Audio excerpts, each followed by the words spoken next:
ভোর 4:55, 4:45।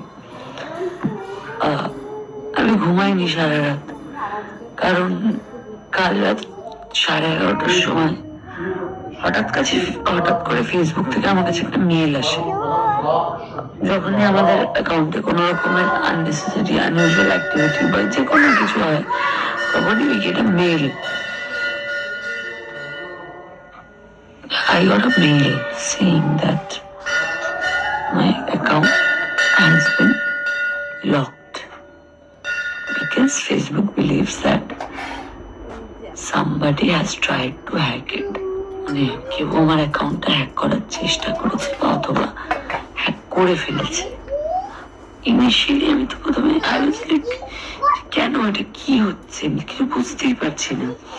তারপরে অপশন আছে যে এটা আপনার না করলেন হেল্প সেন্টারে যোগাযোগ করুন। আমি যখনই হেল্প সেন্টারে যোগাযোগ করছি, হেল্প সেন্টারে যোগাযোগ করার যে পথটা সেটা অবধি কিন্তু ব্লক হয়ে যায়।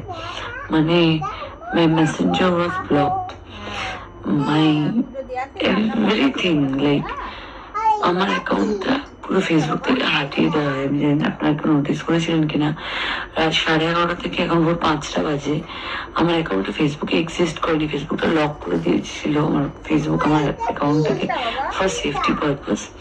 আর কোনোভাবে আমার অ্যাকাউন্টের সাথে রিচ করা যাচ্ছিল না, not through my mail, not through my phone. বলা হচ্ছিল প্রিভিয়াস এমন কোনো ডিভাইস থেকে লগ ইন করতে যেটা থেকে অলরেডি লগড ইন ছিল। বাট আমি আমার লাইফ মানে বাড়িতে যত ডিভাইস আছে যেটা থেকে লগ ইন করা, মানে এখানে আমরা দেখতে পাই ল্যাপটপ, আমার সব ফোন, সব কিছু নিয়ে বসেছি, ট্রাইড এভরিথিং, কিচ্ছু হয়নি। আমার বাবা কন্টিনিউসলি ট্রাইড, আমার বাবা চেষ্টা করে গেছে। মায়ের চিন্তা, because you all know it takes a lot of hard work to grow our audience, and I was broken, like I felt like অনেক বড় কিছু হারিয়ে গেছে। মানে যে বা যারা এরকম মানে কাজ করছে, মানে আমার মাথা কাজ করছিল না, আমি পাগলের মতো আমি ভাবছিলাম যে এইবার কি, what now do I have to start again from zero, কি করবো? মানে ভগবানকে বলছিলাম যে what is wrong, but I never না, আই ডিড নাথিং রং, আমার এটা হবে। তো এরকম অনেক ক্রিয়েটার আছে যারা তো কোনোদিনও তার অ্যাকাউন্ট ফিরেও পায়নি, বাট উইদিন 6 hours ঘুম তো হয় না অবভিয়াসলি। বাবা বললো যে অনেক মেল করেছি, অনেক কিছু, একটা মেলের রেসপন্স মেটার থেকে আসে। In that mail it helped me recover my account. They helped me recover my account and they found out the glitch and cured it.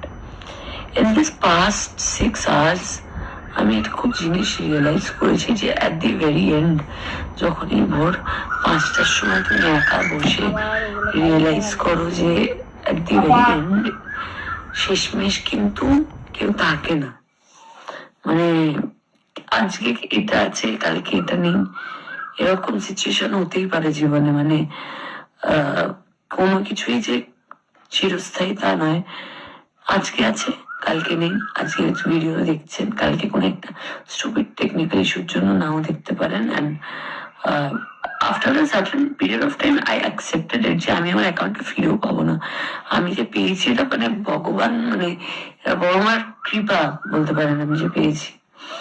তো এবং মধ্যে আমি আমার খুব ক্লোজ যারা আমার বন্ধুদের ফোন করেছি, মানে they even also felt like what is happening, but তার মধ্যে আমি এটাও ফিল করেছি যে কি মানে এইসব সিচুয়েশন এলে আসতে পারে, এরকম সিচুয়েশন নিজেকে প্রিপেয়ার রাখা উচিত। তো এরকম অনেক ক্রিয়েটার আছেন যারা নিজেদের অ্যাকাউন্ট এইরকম স্টুপিড গ্লিচের জন্য কোনোদিনও ফেরতই পাননি। সাবধানে থাকবেন। This is something terribly going wrong in this ফেসবুকে সমস্যা হচ্ছে অ্যাকাউন্ট ব্লক হয়ে যাওয়া, হ্যাক হয়ে যাওয়া।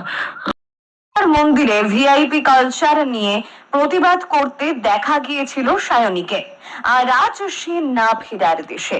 জানা যায় বৃহস্পতিবার দুপুর 12টা নাগাদ নিজের ঘরে আত্মঘাতী হন সায়নী। প্রাণোচ্ছল হাসি খুশি অল্প বয়সী মেয়েটির এমন করে চলে যাওয়া মেনে নিতে পারছেন না নেটিজেনরা। সায়নী ও তার মা মলি দেবী সোশ্যাল মিডিয়া অ্যাকাউন্ট খুললে দেখা যায় শেষ 14 ঘন্টা আগে অনেক গরুদের নিয়ে মজা করার ভিডিও। এমন ধরনের ভিডিও তাদের পেজে প্রতিনিয়ত আপলোড করতেন তারা। প্রতিবাদী মেয়েটির হঠাৎ কি কারণে এমন সিদ্ধান্ত তা সত্যি বোঝা যাচ্ছে না। খবর প্রকাশ্যে আসতে হইচই শুরু হয়েছে সোশ্যাল মিডিয়ায়। সূত্রে খবর, দীর্ঘদিন ধরে প্রেম ঘটিত কোনো সমস্যা চলছিল, তার জেরেই এই চূড়ান্ত সিদ্ধান্ত নিয়েছেন সায়নী। তবে এখনো তার পরিবারের তরফে কোনো খবর সামনে আসেনি। তবে ঠিক কি কারণে এমন সিদ্ধান্ত নিল হাসি খুশি মেয়েটি, সত্যি সবার জানা দরকার। তরতাজা মেয়েটি হয়তো এমন পরিণতি হবার কথা ছিল না।